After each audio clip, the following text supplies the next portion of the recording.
Hello and welcome to Coping with COVID. I'm your host, Bryan Mulligan. On this program, we help tell the stories and share the successes of people and organizations as we all deal with this COVID-19 pandemic. Our focus is on keeping people safe and at the same time re-energizing the economy. Our guest today is Marsha Anderson Bomar, Assistant General Manager, Capital Programs Delivery for MARTA. So, Marsha, welcome to the show today. How are you doing today? Thanks, Brian. I'm delighted to be with you. It's great to see you again. No, lovely to see you virtually as we navigate our way through these crazy times. It's really been a difficult time for everybody. So why don't you talk us, Marsha, through where you're up to personally, your family, and how this is affecting your business and your career at MARTA. I mean, what's going on in the Marsha world? So in the Marsha world, I became a grandma back in November, Thanksgiving time. Fantastic. Some wonderful family time in January, well, December and January. Had my suitcase packed and my ticket in hand in March to go spend another week with my daughter and her family when the world shut down. So I'm getting to know my grandbaby through digital media, and it's a little bit different, not what a grandma wants, but it's certainly better than not being able to visit in person. And of course, we're doing our best to be really careful, wearing our masks and washing our hands a lot. As my husband and I are both in that age range where we're considered high risk. So we're just being really careful because I want to live long enough to dance at my granddaughter's wedding. Oh, you got that right. I'm in a similar age bracket and similar circumstance. And so are you still working from home, or is MARTA back at the office? So the majority of MARTA employees are teleworking where their jobs permit that. I go into the office generally 2 or 3 times a week. I have a great home office, but there are certain things that are just easier to do, better to do at the office. And there are only a few people in every day, so we have plenty of space to social distance and still have our conversations that are needed to keep things rolling. Something that's emerging as we're going back to the office, as we are as well, having some folks in the office, and it goes to the issue of the etiquette of mask wearing. Yeah. And shaking hands and fist bumps or elbow bumps and things like that. And how are you guys getting on with that? Have you got mask wearing in the office, or is it by choice? How are you guys dealing with that? So MARTA requires masks of both the employees and any contractors who come to any MARTA facility. So we all abide by that. We do more toe tapping than elbow bumping because you can stay further apart if you're toe tapping. So we've learned that trick. That keeps us our requisite 6 feet apart. The biggest challenge we have with social distancing is really on our construction projects, being out in the field. You just have to be really mindful and really careful. And there are moments when you can't keep that separation, so you have to just have that transaction very quickly and then separate again. How would you say the MARTA staff are coping with the mask wearing mandate? Is that something that people have taken accepting of, or you've had any problems in that area? I have heard of no issues with staff. We had a few contractors who were a little bit less excited about it, but they've come around. We now also require masks on the system, both the buses and the trains. And we are distributing masks for those who don't have their own to encourage them to be compliant with that request. It's part of our Ride with Respect program. Ride with Respect, I like that. And at the end of this, we'll look at some of the numbers, and I think you're going to see some of the statistics now reflecting the leadership that you guys are showing in that area. Transitioning over to MARTA, what's your sense about ridership and transit in times of COVID? I read stories about potentially the end of transit as we know it, because not people are going to ride transit anymore? What's your sense? What are the numbers showing you guys? So I think it's a very interesting time. We are simultaneously seeing declines in ridership, as you might expect. People aren't going to their offices. They're not going to events downtown, things like that. So ridership is down. However, because of social distancing, we are having to provide a very high level of service so that there's enough capacity for people to use the system but be spaced apart. So it's kind of unusual times. We have had to pull some of our bus routes, the ones that were dramatically underutilized or not being utilized at all during this time, and take those buses and deploy them to the routes that are very heavy ridership routes. We have nominally 45 routes with very heavy ridership. We are finishing up a phase where passengers are entering through the back to protect the operators from too much exposure, but we're getting ready to put plastic enclosures around the operators so passengers can resume entering from the front. The big difference is when you enter from the back, we have no way to collect a fare. So we're providing extra service, but collecting no revenue at the same time. So it's a very, very thin tightrope for all transit agencies. I think MARTA is doing a lot of the things that many other transit properties are. And so we're struggling with revenue. Fortunately, we had great leadership that built up some good reserves. So that, with some assistance from the federal government and some really good management right now, we're able to provide really good service and keep our projects moving forward.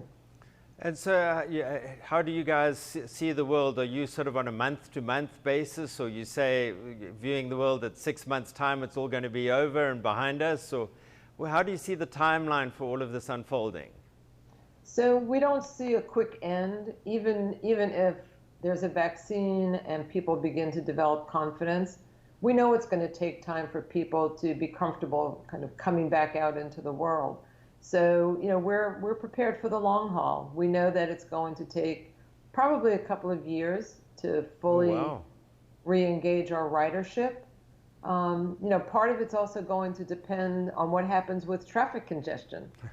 So the faster we have bumper to bumper or stop and go traffic, when I-85 and I-75 become parking lots again, people will go back to thinking transit's a really great idea. Right, and that's, so there's a direct relationship there. Yeah, we do have those discussions underway about how to make your buses work better by giving them green lights and things. That's something that's always a topic of interest to us, and that'll sort of be more relevant once the congestion all starts up again. I know that your real interest in MARTA, or your responsibilities in the capital programs delivery, and you guys have done some interesting things on the capital programs front during this pandemic. You want to talk to us about some of your accelerations and things that I hear that you guys have done? Yeah, thanks for asking. It's been a very interesting time. So we have a lot of projects that would normally be of great inconvenience to our passengers. We have to take an elevator out of service to do some rehab or renovations. It's not a good situation, particularly for our mobility riders. Sometimes we only have one elevator on a platform, and so we have to make special arrangements with our mobility passengers. But we've had the opportunity, for example, at the station, has a lot of names. It's been called the Dome Station, the State Farm Arena, the Mercedes-Benz Stadium Station, where there have been no events. And so we seized the opportunity to completely close down the station. We checked the ridership. We were having about 9 passengers a day. Wow. But the Vine City Station and the 5 Point stations are really close. So we decided it was worthwhile to shut the station down. We fixed water leaks, we fixed the roof, we fixed the elevators, the escalators, did a deep cleaning, did a lot of customer-facing projects. that might have taken months in the past, but now we were able to do them in several weeks, and at the same time not interfere with the good experience that we want our passengers to have. So we've been finding those moments and those gems where we can do projects like that. Oh, that's really innovative, and you guys are to be applauded for making the best of a bad situation and using this opportunity so you don't inconvenience folks in the future. One of the things we're going to do is have a look at some statistics, some graphs of the new cases, so we can have a little bit of an understanding of what does it mean that all of this case count has suddenly gone up in the United States. You know, this is publicized in different ways in different media, but I'm just going to give you my take on it. And a lot of folks say, you know, this blue line is the number of new cases in the United States compared with other countries. And this is normalized by how many people are in the country, so it's by per million people. And what you see is up at this peak here, where we had a peak at some of the same time as United Kingdom and Canada and so forth, everybody said, okay, well that's the past behind us, and we're into this decline, which is going to then be steady in the future. And lo and behold, a couple of weeks back, we had this massive spike of second wave or continuation of the first wave. And there's been a lot of political talk about the cause of that and what's happening. But as Marsha, as you correctly said, that the big difference now is we understand how to beat this virus and this pandemic, and you wear a mask, wash your hands, and you socially distance. And everybody's looking at this graph and saying, well, why isn't that working? What's the effect of all of this? And the reason for this is because the United States, while it's one nation, it's actually 50 countries. And I'll show you what that means in this next slide. And so what you see is this, and this is the summation of various states, and I just picked 4 of them to show. This first one over here is New York. And what happened in New York, it had an early massive peak, which then subsided quite quickly as New York imposed mitigation measures. But why the United States as a country appeared to tailor off quite slowly is because at the same time as New York was coming down, the other states were coming up. Now, us in the South, we thought, well, we've just dodged a bullet. We're not going to be like New York. But in fact, we are. And you can see Arizona and Florida, the graphs for Arizona and Florida, with peaks per million roughly similar to New York and New Jersey. And it's just come later. And this is what's powered this massive second spike, is these states which suffered exactly what New York suffered. It's just later. Now, that's the bad news. The good news is that there's early indications, as you can see, that these graphs are starting to come down. And if we apply the mitigation that Marsha and MARTA are doing, and the leadership that they've shown, these will come down with roughly the same slope, I guess, as New York, and we'll be looking at a brighter future, provided we do the mitigation. And so on that note, and a compliment to Marsha and to MARTA for showing leadership in that area, I'd like to thank you, Marsha, for coming on the show and sharing your insights. Well, Brian, thank you so much. And I hope the next time you get a chance to ride MARTA, you'll notice that we have hand sanitizing stations at all the entry points to the system.